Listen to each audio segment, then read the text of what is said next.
Questão 22, item 01. Se o número complexo Z1, que é isso aqui, e o número Z2, que é isso aqui, então Z1 vezes Z2 é um número real.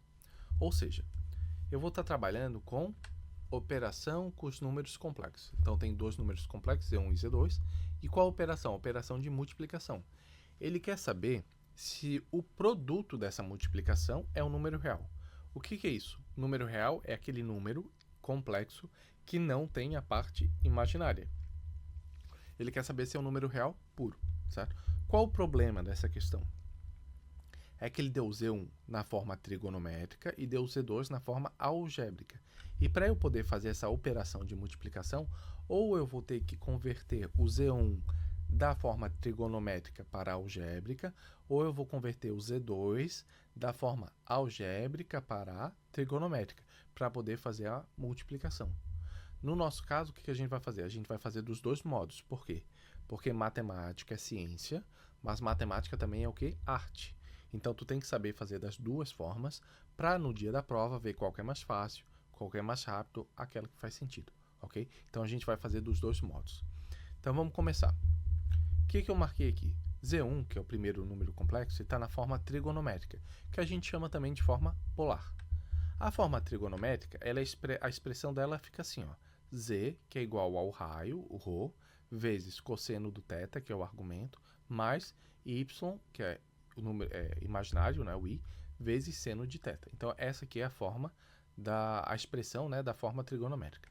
E o Z2 que ele deu aqui é na forma algébrica, que é como? Z é igual a mais BI. A gente sabe que é a parte real, BI é a parte imaginária do número complexo. Então, vamos lá. Primeiro, a gente vai converter o Z1 da forma trigonométrica para a forma algébrica. Qual o problema disso? Se o ângulo estiver em algum quadrante diferente do primeiro quadrante, eu tenho que me atentar aos sinais de seno e aos sinais de cosseno. Tranquilo? Então, vamos lá. Olhei o argumento 2π sobre 3. 2π sobre 3 é 120 graus. 120 graus é um ângulo que está no segundo quadrante. Eu tenho que achar o equivalente no primeiro quadrante de 120 graus, que é o quê? 60 graus, certo? E o que eu sei? O cosseno no primeiro quadrante é positivo, porém, no segundo quadrante ele é negativo. Então, o cosseno de 120 graus vai ser o oposto do cosseno de 60 graus.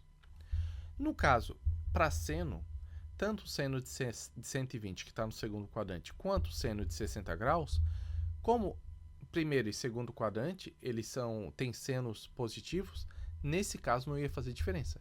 Agora, se estivesse no terceiro quadrante, eu ia ter que me atentar ao sinal do seno também, ok? Então, voltando, tudo que a gente está fazendo aqui vai lembrar lá os conceitos de funções trigonométricas, né? Cosseno, seno, valores, né, de cada um. Então, vamos lá. Olhei o 2π sobre 3, vi que é 120 graus e achei o ângulo equivalente no primeiro quadrante. Aí, o que eu vou fazer? Agora que eu já sei que é 60 graus, eu vou lá na capa da prova de matemática. Lá eu vou ter o seno, cosseno e tangente dos ângulos principais. E eu vou ter que o cosseno de 60 graus é quanto? É 1/2. Então, se o cosseno de 60 graus é 1/2 e está no primeiro quadrante, o cosseno de 120 graus é o oposto. Então, vai ser menos 1/2. Então, na hora que eu peguei e substituir isso aqui, eu vou ter menos 1/2, certo? Vou fazer a mesma coisa com 60, só que o sinal não vai fazer diferença. 120 graus, fui lá na capa do vestibular, olhei o seno de 60 graus. Seno de 60 graus, raiz de 3 sobre 2 positivo, 120 graus, mesma coisa, também positivo. Pronto, acertei o sinal, consigo desenvolver. Agora eu tenho o número 4, que é o meu raio, multiplicando um binômio. Primeiro termo, segundo termo. É tranquilo, propriedade distributiva. Vamos lá. 4 que multiplica o primeiro termo vai ficar como? 4 vezes menos 1 vai dar menos 4, dividido por 2 vai dar menos 2. 4 que multiplica o segundo termo vai dar como? 4 vezes i vezes raiz de 3 sobre 2. 4 por 2 eu simplifiquei, vai ficar o quê? 2 vezes i vezes raiz de 3, vai dar 2 raiz de 3i. Então, peguei o número que estava na forma trigonométrica, transformei ele na forma algébrica. Agora, consigo fazer a multiplicação. Então, está aqui o Z1 já na forma algébrica, que eu acabei de calcular. O Z2 que ele deu no enunciado, está aqui. Douglas, como que eu faço a multiplicação de dois números na forma algébrica? Normal, Pego um Z1 vezes Z2, o primeiro binômio dos termos do primeiro número, vezes o segundo binômio. Tá aqui, ó. Aí é só propriedade distributiva, certo? Então vamos lá. Menos 2 vezes 2 vai dar o quê? Menos 4. Menos 2 vezes 2 raiz de 3i vai dar menos 4 raiz de 3i. Mais 2 raiz de 3i vezes 2 vai dar 4 raiz de 3i. 2 raiz de 3i vezes 2 raiz de 3i vai dar o quê? 2 vezes 2 vai dar 4. Raiz de 3 vezes raiz de 3 vai sair da raiz, vai dar 3. E aqui eu vou ter i vezes i, vai ter i ao quadrado. Então, esse último termo a gente toma cuidado. Por quê? Porque aqui eu tenho i ao quadrado. E i ao quadrado é o quê? É a unidade imaginária. I ao quadrado é menos 1. Então, 3 vezes 4, 12. Vezes menos 1 vai dar menos 12. Aqui em laranja eu tenho o quê? Menos 4 raiz de 3i mais 4 raiz de 3i. Mesmo termo de sinais opostos, eu cancelo. No final eu tenho o quê? Menos 4 vezes menos 4 menos 12 vai dar menos 16. Então, o resultado, o produto dessa multiplicação é o quê? Menos 16. E menos 16, como não tenho a parte imaginária, não é um número complexo, é um número real. Então, na verdade, é também um número complexo, né? Mas ele é um número real porque não tem a parte imaginária, certo? Então, aqui eu já consigo encerrar o item 1. Ó. Se o produto de Z1 por Z2 é um número real, exatamente, é menos 16, que é um número real. Tem algum jeito mais simples de fazer? Eu gosto de fazer assim, ó. Vamos supor, tem um Z1, Z2, ele já está nessa forma aqui. Para eu não ter que abrir esse cálculo todo, essas linhas todas, o que eu faço? Eu pego Z1, parte real, parte imaginária, Z2, parte real, parte imaginária, passo a regra, como se estivesse aqui na prova, tá? Aí eu faço assim, faço só a multiplicação cruzada, ó. Real com real vai dar um número, real com imaginário do segundo vai dar outro número, outro termo, imaginário com real do segundo vai dar um número, e imaginário com imaginário vai dar outro resultado, né? Tomando cuidado nesse aqui por causa da unidade imaginária, mas é assim, ó. Esse 2 raiz de 3i vezes 2 raiz de 3i é esse aqui, ó, né, que a gente calculou. Vai dar menos 12. Passo a régua, esse aqui que é positivo com esse negativo cancela, menos 4 com menos 12 dá menos 16. Né? Então eu gosto de fazer assim, olha como é mais simples, é mais elegante, ok? Mas se quiser fazer passo a passo, é só fazer a propriedade distributiva com os dois binômios de cada número complexo. Ok? Então, já vimos que 16 menos 16 é o resultado da multiplicação e é um número real. Lembra? Prometi fazer o quê? Converter Z2 para forma trigonométrica. Então, vamos lá. Começamos com plano complexo. Eu peguei a parte real, tá aqui, ó. Parte real, tá aqui, cadê? 2, em verde. Parte real no eixo do x, das abscissas. 2 raiz de 3, parte imaginária, no eixo do y, das ordenadas. Esse ponto que eu formo aqui, que é o afixo, a distância da origem até esse ponto, eu vou chamar de módulo, ou valor absoluto, ou raio, certo? Por que eu gosto de chamar de raio? A maioria dos professores chamam de módulo. Porque na UFSC eles usam a letrinha Rho. E Rho, ou pode aparecer como R também. Rho é a letra R em grego, que lembra o quê? Raio.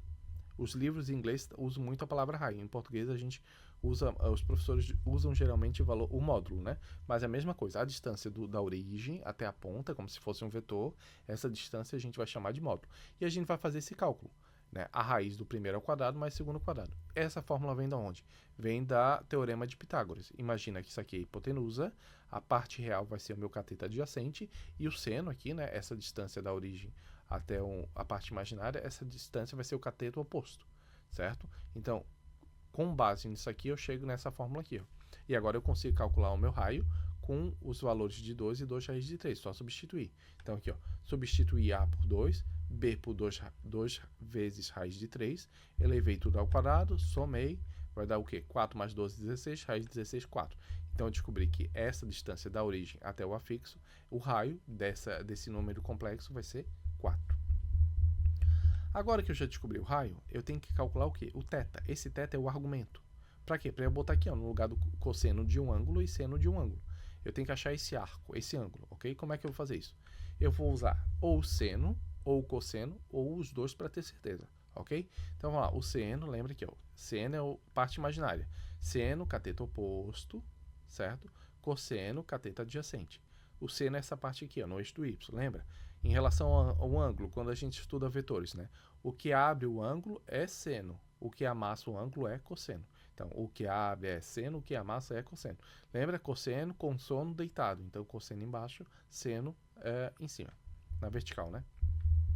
Então vamos lá, seno, parte imaginária dividido pelo raio. O raio calculamos no slide anterior é 4.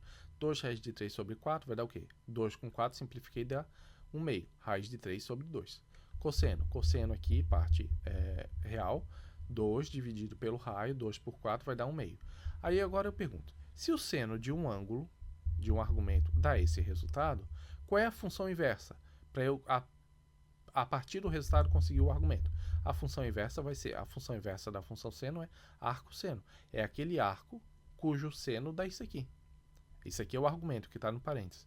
O arco cujo seno dá raiz de 3 sobre 2 é o θ que eu quero descobrir, é o ângulo que eu quero descobrir.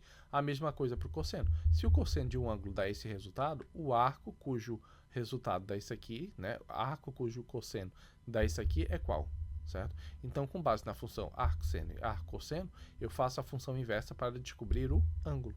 Ok? E qual é o ângulo? O ângulo, fui lá na tabela, na capa do vestibular, vi que o seno, quando é raiz de 3 sobre 2, é 60 graus, e o cosseno também é a mesma coisa. O cosseno de 60 graus, 1 meio. Então, o meu θ, o meu argumento é π sobre 3 radianos em arco, ou 60 graus na forma de ângulo. Ok? Agora que eu já tenho o argumento e já tenho o raio, eu vou montar o quê? Aqui, ó, argumento, o raio, 4, argumento 60 graus, eu consigo montar o meu número complexo na forma trigonométrica. Então, número complexo igual ao raio, que multiplica o cosseno do argumento, mais y vezes seno do argumento, do ângulo. Então, vamos lá. O número complexo 2 mais 2 raiz de 3i, está aqui no enunciado. Como é que eu vou reescrever ele na forma trigonométrica?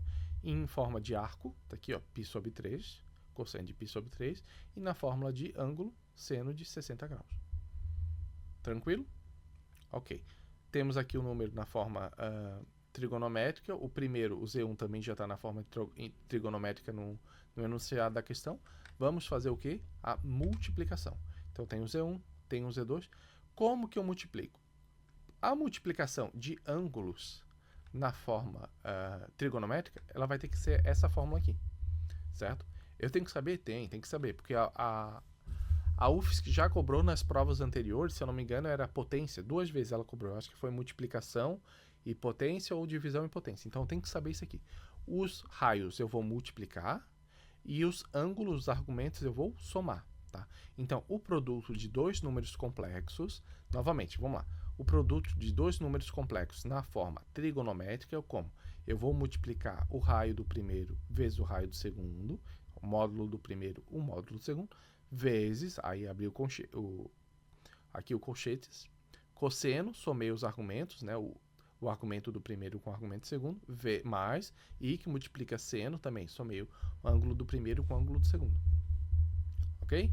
Então vamos lá, substituindo os valores. Aqui o argumento do Z1 é 4, o raio do Z1 é 4, tá aqui. O raio do Z2 é aqui, 4 também. O ângulo do primeiro, lembra que era 120 graus, tá aqui, 2π sobre 3. E o ângulo do segundo tá aqui, ó, π sobre 3. Ok? Essa fórmula tem que saber. Tá? Por quê? Se no dia da prova ele pedir para calcular dois números na forma trigonométrica e não souber essa fórmula, o que tu vai ter que fazer? Converter os dois números para a forma algébrica, multiplicar eles e no final pegar o resultado, o produto que está na forma algébrica e converter de volta para a forma trigonométrica, né? Então, se souber aqui, ganha tempo e faz direto, não perde a questão. Então, vamos lá. R1 vezes R2, está aqui 4 vezes 4. Cosseno de 2π sobre 3 mais π sobre 3. Ué, 2π sobre 3 mais π sobre 3 vai dar o quê? Vai dar o próprio π, que é 180 graus. A mesma coisa aqui, ó, 2π sobre 3 mais π sobre 3. Então, tem cosseno de π mais i, que multiplica seno de π. E fora os raios, 4 vezes 4, 16. Cosseno de π é o quê? Cosseno de 180 graus é menos 1, certo? E o seno de 180 graus está o quê? Como ele está o 180 graus está sobre o eixo do x, o seno é 0. 0 que multiplica i vai dar 0. Menos 1 mais 0 vai dar o quê? Menos 1. Né? 16 vezes menos 1 dá menos 16. E da mesma forma, como a gente calculou na forma algébrica, menos 16 pertence aos reais. Por quê? Porque ele não tem parte imaginária. Ok? Questão longa, questão difícil. Não tão difícil, né? Dá para fazer pela forma algébrica, certo? Mas assim, ó, anota operações com números complexos na forma trigonométrica e revisa na véspera da prova. Tem que saber isso aqui, ó. Não tem, se eu não me engano, não tem no formulário da prova, tá? Então, sim, item 1 da questão 22 está correto, porque menos 16 pertence aos reais. E a gente fez o quê? Fez essa multiplicação das duas formas, né? Da forma algébrica e da forma trigonométrica. Então, fechamos o item 1.